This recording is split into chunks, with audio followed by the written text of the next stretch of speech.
So check it out. We've got some brand new Diablo 4 Season 1 gameplay showcasing our brand new boss we will be facing off against. Plus, yes, we are going to be taking a look at the brand new vendor we will be getting access to and what he will be offering. Plus, more on Invoking the Malignant, dev comments on storage space, a fantastic fan rework on the inventory and stash management system, and reaching level 100, honest thoughts on the in-game experience. Also, yes, check this out right here. So you're probably wondering what gaming monitor I play Diablo 4 on. You've got to check this one out. This is the new 4K OLED HDRi Gaming Monitor by BenQ called the EX480UZ. I'm still speechless about this monitor. This is by far one of the most impressive gaming monitors I've ever experienced, and it's superb for both PC gaming and, yes, console gaming as well. So first up, this is a beautiful display at 48 inches with an OLED panel running at 4K UHD resolution with a smooth and fast response rate at 0.1 milliseconds gray to gray, meaning say goodbye to any annoying ghosting. And don't forget about the 120Hz refresh rate paired with the AMD FreeSync Premium to ensure the smoothest of gameplay. The fidelity here is just unmatched. So join me right now, experience your PC and console gaming like never before with BenQ's EX480UZ, the ultimate 4K OLED HDR gaming monitor. Click that link in the description below to check it out. But the BenQ EX480UZ also comes with HDRi technology, which truly captures the depth of color, whether you're playing your favorite game or watching a 4K movie. There is a setting here for each experience that will absolutely make the screen pop with vivid color. So for example, you could choose Game HDRi if you're playing Diablo 4, and also save all of your preferred Game HDRi settings for easy access. So if you want your game more vibrant, tune up the color vibrant setting to make it pop, or tone it back to make it look more realistic. The flexibility is amazing. And whether it's an FPS game, your favorite RPG, or an open world game like Diablo 4, there's a perfect color setting here for you. But yeah, none of this matters if your monitor has an ugly glare. Well, get this, BenQ has developed this monitor with an anti-glare technology, ensuring you won't have any annoying distractions when playing. So join me right now and experience your PC and console gaming like never before with BenQ's EX480UZ, the ultimate 4K OLED HDRi gaming monitor. Click that link in the description below to check it out. All right, so let's get into what was said by the dev team about storage space. This is a hot button issue within the community, so let's get into it. Now, it says this. Yes, Blizzard has heard you, and yes, it's moving really quickly to improve the storage space in Diablo 4. I'll say really quickly, we definitely hear everybody about this. Diablo 4 Associate Game Director Joe Purpura said. Now, he goes on to say this, we are talking a lot about what we need to do with this. We've got good plans of things we can do to improve the situation. Furthermore, that said, the changes we want may not come soon enough, as the team says it has to get it right rather than rush into doing it right now. Now, he goes on to say, I know it's frustrating to hear me say this, but the reality is that we're moving really quickly on this, and we're trying to provide more space in the future. We're figuring out how we're going to get that accomplished. Yeah, you know, I just don't see how this should be that big of an issue. Maybe someone that's extremely familiar with programming or game development can let me know. But, you know, I think of games like the Souls franchise, Elden Ring, which I guess has practically limitless storage space and is also online pretty much all the time. So I hope they can get this done very quickly, as they are saying. Then again, I want them to get it done right, which ties into what they go on to say right here. Let's take a look. It says, there's lots of different ways to slice away at this problem. That's an example of what we're trying to do to start to trying to mitigate this a bit. We're trying to move very quickly in a lot of these things. Some of them are a lot more challenging technically to do than others. So maybe, just maybe, we might see a band-aid to the ultimate solution to this problem eventually. We got that with teleporting to the entrance of the dungeons, which I think is great, but they want to even tap into that further. Perhaps allowing us to teleport straight into Nightmare Dungeons instead of outside of them. They said it's only the beginning. They did that very quickly. It was their quickest way around it, but they want improvement. I'm thinking they're going to do the same thing here with inventory space as well. Just consistently and constantly improvement, but provide us with a quick solution in the meantime. All right, so what was said here? Now, it goes on to say this. What does that mean for Diablo 4 fans? According to General Manager Rod Ferguson, we may have to wait a little longer as the development team is keen to ensure things are robust and stable before they roll out. He goes on to say this, one mistake some people make is this idea that development time is only what it takes to implement, and it's not. It's also what it takes to test and make sure that it's robust and stable. Yeah, again, I prefer things to be nice and stable at release. If they release a new feature that we're all looking forward to, or a fix or an adjustment, I don't want it to cause more problems. So I will say it is good to note that they want to test this before they release it. So yeah, I 100% agree with that. I just want it now. I want more stash space. It is by far my personal biggest complaint right now about Diablo 4, is just constantly having to manage my stash space. Also, mentioning stash space, you got to check this out right here. Someone had an excellent fan-made concept.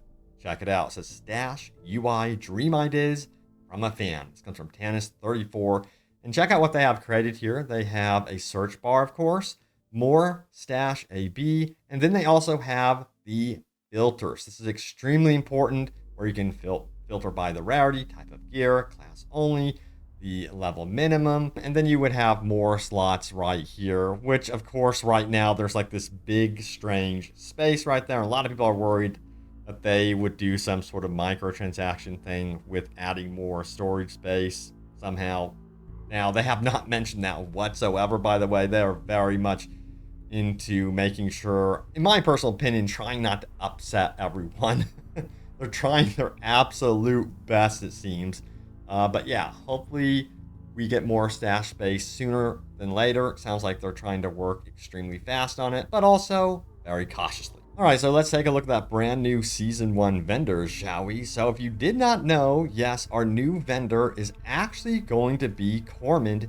He is going to be the new character that we are going to be introduced in Season 1. And yeah, he's going to have a new quest line, but he's also going to have this right here, a brand new shop that we will be able to craft malignant items. That's going to include caged hearts, malignant invokers, and then also crafted caches. So a lot of cool stuff going on here, but you will need new malignant resources as well as you traverse through Sanctuary. But you're probably also scratching your head wondering about the invokers. And I wanted to talk a little bit more about these and how they actually work, because some of you may not know. So check this out right here. It says this: invokers are crafted items similar to nightmare sigils and are used to activate formations called malignant outgrowths.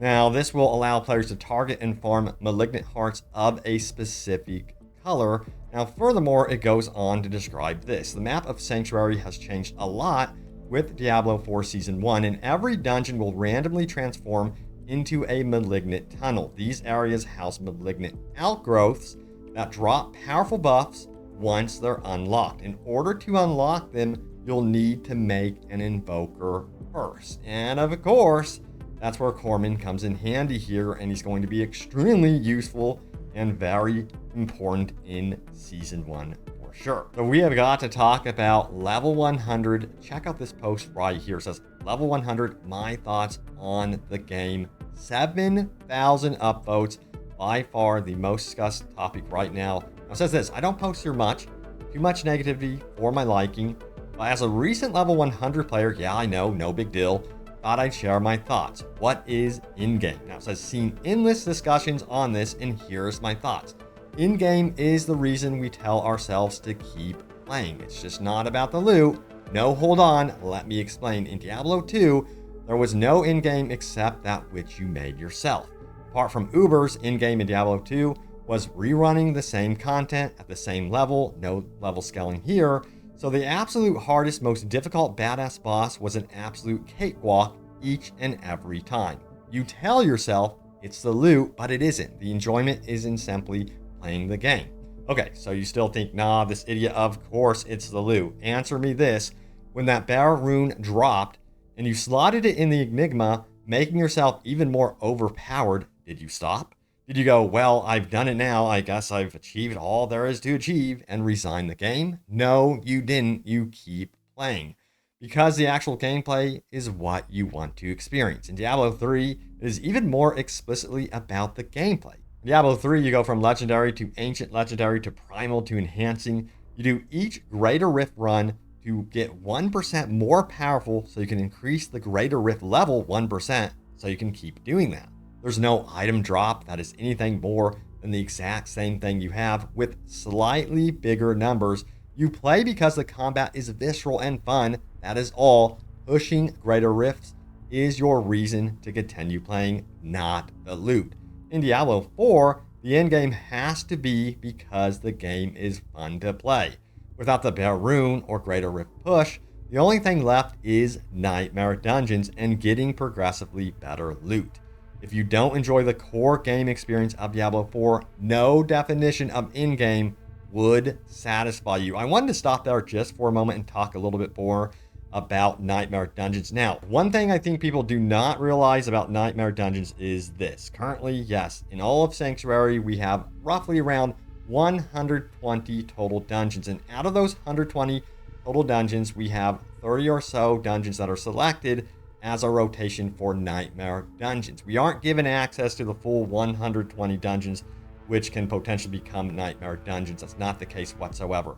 Now, when Season 1 rolls around, what Blizzard does is they go, hey, you know what? We're going to freshen up the nightmare dungeon experience. We're going to replace the existing 30 nightmare dungeons with a fresh set of 30 nightmare dungeons from the rotation of 120 dungeons. So that's one way they kind of freshen up the experience. Right now, I think people are getting very fatigued by what is offered by nightmare dungeons simply because it's the same dungeons over and over again. So they're going to press that refresh button on the nightmare dungeon soon enough. So yeah, I think people will look forward to that. All right, so let's keep going here within this post. So it goes on to say this: I do enjoy the core gameplay experience, and so for me and many others, doing the content on offer is thoroughly enjoyable. Let me know if you agree with this, by the way. However, if all you can think is this sucks because sigils, loot, CC, horses, inventory, whatever, then this is a sign that the core gameplay is unsatisfactory for you. All of sigils, loot, CC, horse, inventory, whatever can be fixed. Core gameplay cannot. So ask yourself, is it really the sigils, loot, CC, horse, inventory, whatever, or do I simply not like the core gameplay? I get what he is saying.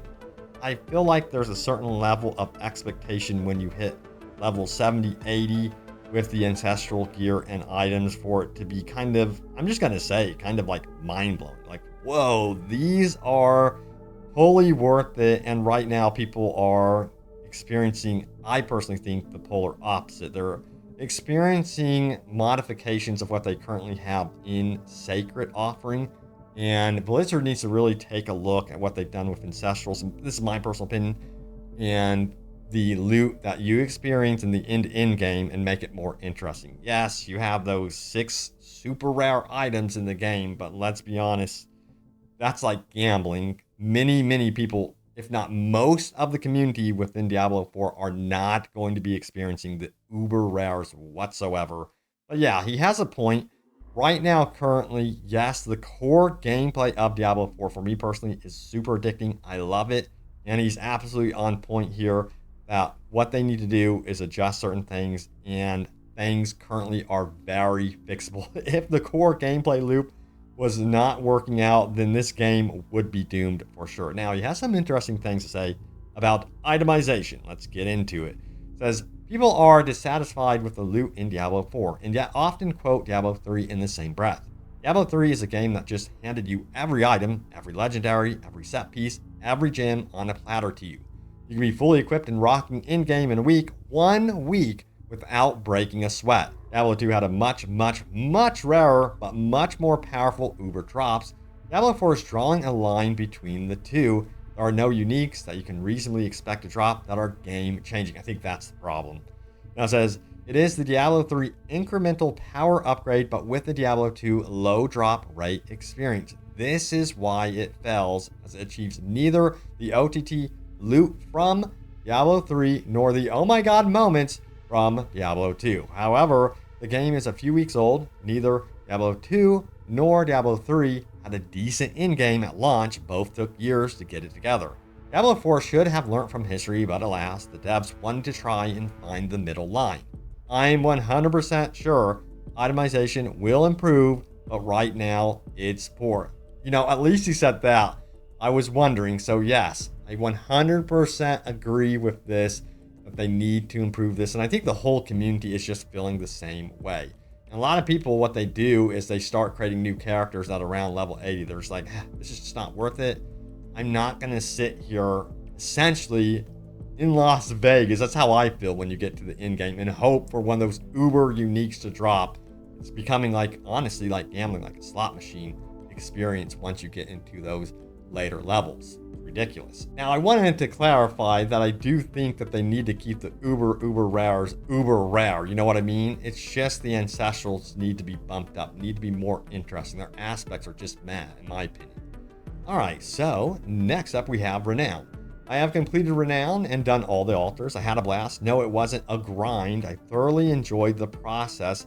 And, stop right there because right now I'm also hunting down the altars, but at the same time, what I'm noticing is I'm stumbling into events that I would have otherwise ignored. And yes, I'm upgrading quite a bit. So I'm pretty surprised by that. And I'm actually like him. I'm enjoying it. Now, I wouldn't want to do this over and over again for a season. That would be a pain since nightmare dungeons are so important in the end game. But yeah, overall, it's not like horrible of experience if you do it just one time. Now it says my strategy was break it up, don't do a whole lot in a sitting, Now it says if there's a hell tide, find altars there, walk everywhere, fight everything, get a mystery chest as a bonus. Side note, if you let the mobs follow you, build up, then group them together for the kill, you get bonus senders. Can't prove it, but I swear when grouped together, you get more senders than if you killed small mobs as you find them. All right, we gotta test this out, community, let me know. Now it says, otherwise, ride to altars, do any event or seller on the way, do all side quests you find. Some of these are really interesting, adding to the story or additional lore, totally agree. Yes, side quest rewards suck, they should always include obols, in my humble opinion. While doing this, admire the game. It truly is a massive, beautiful world. You have one chance to see this for the first time. Enjoy it if you can. However, if you can't, if doing all this is boring, well, again, perhaps the core gameplay experience of Diablo 4 just isn't for you. So I'm content with the game. The issues aren't game-breaking for me, and I am looking forward to Season 1. I thought this post was absolutely on point. It talked about the elements of the game that I am enjoying, but it also mentioned the things that have to improve. It seems like the dev team are in the know. They understand what they need to do next, and they're communicating that with us. It's just some things are taking a little bit longer than expected. For example, I think that there is frustration around how long it's taking for them to adjust the gym tab and certain elements of the game, simply because they have stated, hey, if you want a major update or something game-changing right now, we're simultaneously developing this and that, and it just takes a little bit longer because we're developing Season 1, Season 2 simultaneously. Yeah, I get that. And again, I think that there needs to be a priority list where things need to just happen a lot more quickly, especially when the community's outcry is so intense. But hey, overall, we do know that they are currently working on the stash storage space. Hopefully they can band-aid that, and then while it's band-aided, they can bring us like a permanent fix as well. All right, so now it's time to get into what you guys had to say from my most recent video, but also out within social media, because I asked you guys some questions out on Threads. By the way, follow me out on Threads if you want to. Check it out right here. Link in the description below. I asked, who's awake playing Diablo 4? It was a simple question. And I got a surprising answer from Connor707, who says, nah, I'm over it till they add another world tier or find some other way to make the game not terrible between 70 and 100. Finding out there's some new gym as a season mechanic is hilariously disappointing too. Are you guys feeling that Season 1 is very underwhelming? Do you think malignant items, malignant hearts, powers, enemies are good? Or are you like, this is just not enough? We've waited this long for Season 1, this is all. Let me know in the comments down below. I'm kind of more curious right now about the new uniques and legendaries that they are going to be putting in the game. So that's what I'm curious about. If that fails, if those are not interesting, then we've got a problem. Then yes, we're going to see some backlash. So we'll see what happens. Next up, I said, what class are you going to select for Diablo 4 Season 1? Sorcerer, Barbarian, Necromancer, Rogue, or Druid? Let me know. Don't be afraid to reply to me out here on Threads. And we have Kego Ford who says, I'm going rogue. Nice. Mike Phantom says, I did a Whirlwind Barbarian for preseason. I'm thinking Necro for season 1. Right now, I'm going to let you guys know, I'm 100% undecided currently. It's such a tough decision. I think for me personally, my top pick always, the first thing that enters my mind is Necromancer. I loved Necromancer during the beta. And yeah, I'm thinking that they're going to be doing some buffs here soon for Necro. So that's the reason why I would go Necro. Now, next up, we have Dell, who says, my main is Necro, so probably Barbarian or Rogue for Season 1. Spin to win, baby. Let me tell you what, I went on and on about, like, I'm never going to do Whirlwind. You know, I'm going to stick with Ren for as long as possible because I love the bleed build. But I am addicted to the spin to win tactics of Whirlwind. And yeah, if you combine it with Earthquake and Ground Stomp, there's some really cool aspects that you can unlock. And let me tell you what, I'm going to push this even further. But yes, I'm loving my current build so far. Next up, we have this one right here. Uber GDL, who says this, Goobar GDL, I believe, says, I think I try again with Druid. I just love it. By the way, do you have a build for Barbarian? Mine dies a lot in tier 3. It's 57 and can't level it more because he dies very easy.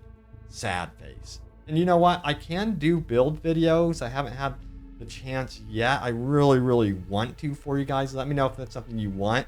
Maybe I'll do my Barbarian build and you guys can rip it apart. I don't know, but yeah, look out. Maybe I will do some cool stuff, especially with Season 1. And also, I'm hopeful to highlight some of your builds. But yeah, you guys also had some interesting things to say about my most recent YouTube video. So I say we get into that right now.